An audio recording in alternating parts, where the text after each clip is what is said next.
Next topic వెళ్ళిపోదాం sir. బీజేపీలో కొండా విశ్వేశ్వరరెడ్డి కినుక ఏమిటి ఫుట్బాల్ ఆట? ఆయన వెరైటీగా విశ్వేశ్వరరెడ్డి గారు కొంచెం వెరైటీ మనిషి, అయితే నిజాయితీ కలిగిన వ్యక్తి, నిబద్ధత కలిగిన వ్యక్తి. ఆయన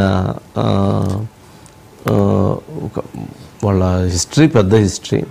అయితే ఆయన బీజేపీ పార్టీలో ఆయన కొంత అసలు ఏం జరుగుతుందో అర్థం కానటువంటి పరిస్థితితోటి ఆయన పార్టీ ఆఫీస్కి వెళ్తూ ఒక వాలీబాల్ తీసుకెళ్ళాడట. వాలీబాల్ తీసుకొని పోయి ఫుట్బాల్ తీసుకొని పోయి ఆ ఫుట్బాల్ తీసుకుపోయి పార్టీ అధినాయకత్వం చేతిలో పెట్టాడట. ఏంటి ఫుట్బాల్ తీసుకొచ్చారంటే, నా పరిస్థితి ఎలాగే ఉందో అటు ఇటు తంతూ ఉన్నారు, నా భవిష్యత్తు ఏందో, ఆ బాల్ ఎప్పుడు గోల్లోకి వెళ్ళిద్దో చెప్పండి అని చెప్పని అడిగితే పాపం అది కొద్దిగా చర్చనీయాంశం. మళ్ళీ కవర్ చేసుకోవడానికి రేవంత్ రెడ్డి గారికి ఫుట్బాల్ అంటే ఇష్టము అని చెప్పని అదే సరే ఏదన్నా కానీ పాపం ఆయన్ని ఉపయోగించుకోవాలి. ఆయన దగ్గర లీడర్షిప్ క్వాలిటీస్ ఉండేవి, మంచి వ్యక్తి. అంటే లీడర్షిప్ క్వాలిటీస్ పబ్లిక్లో పోయి పబ్లిక్ని మోటివేట్ చేయటం ఇవన్నీ కాదు కానీ, బట్ ఆయనకున్న నాలెడ్జి, ఆయనకున్నటువంటి సర్వీస్ యాక్టివిటీస్ ఇవన్నీ దృష్టిలో పెట్టుకొని ఆయన ఉపయోగించుకుంటే బాగుండిద్ది అనేటువంటి అభిప్రాయాలు ఉన్నాయి. బీజేపీలో ఇంకా సమన్వయం జరగాల్సింది ఉంది. బీజేపీలో పనిచేసే వాళ్ళని తొక్కేవాళ్ళని పనిచేసేవాళ్ళు ఇట్లా రకరకాలుగా ఉన్నాయి అక్కడ. ఎందుకనో జనరల్గా తెలంగాణ బీజేపీ నాయకత్వంలో కొంత ఎక్కువగా ఆ పరిధులు దాటి ఉన్నాయి. ఇప్పుడు ఆంధ్ర బీజేపీ నాయకత్వంలో ఉన్నా కానీ అంతర్గతంగా ఉంటాయి, గదిలో ఉంటాయి, కానీ ఇక్కడ బయట ఉంటాయి. బయటకు వచ్చి బయట మాట్లాడుకోవటం, లేదా అక్కడక్కడ వాళ్ళ గూతులు దవ్వుకోవటం, లేదా ఇట్లాంటివి జరగటం అనేది నిజంగా అది చాలా వైవిధ్యమైనటువంటి పరిస్థితి. మరి చూడాలి, ప్లే చేయండి.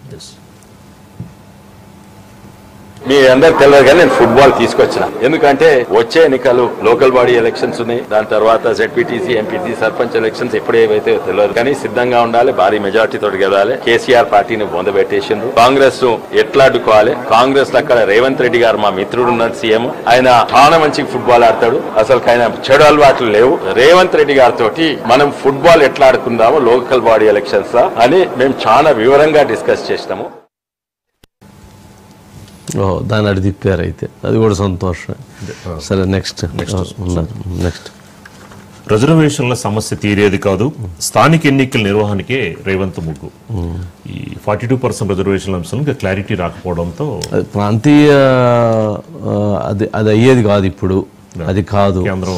అందుకని దాన్ని అడ్డం పెట్టుకొని వాళ్ళు చేయలేదు కాబట్టి స్థానిక సంస్థల ఎన్నికల్లో మీరు బలమైనటువంటి మద్దతు తెలియజేయండి, దీని ద్వారా మనం బలంగా కేంద్రం మీద ఒత్తిడి చేద్దాం అనేటువంటి దానికి ఒక రాజకీయ వ్యూహానికి రేవంత్ రెడ్డి గారు అడుగులు వేస్తారు. అది సర్వసాధారణంగా జరిగేది. ఎవరు రాజకీయాల్లో ఎవరికి అవకాశం వస్తే వాళ్ళు దాన్ని ఉపయోగించుకుంటారు, తప్పేం లేదు.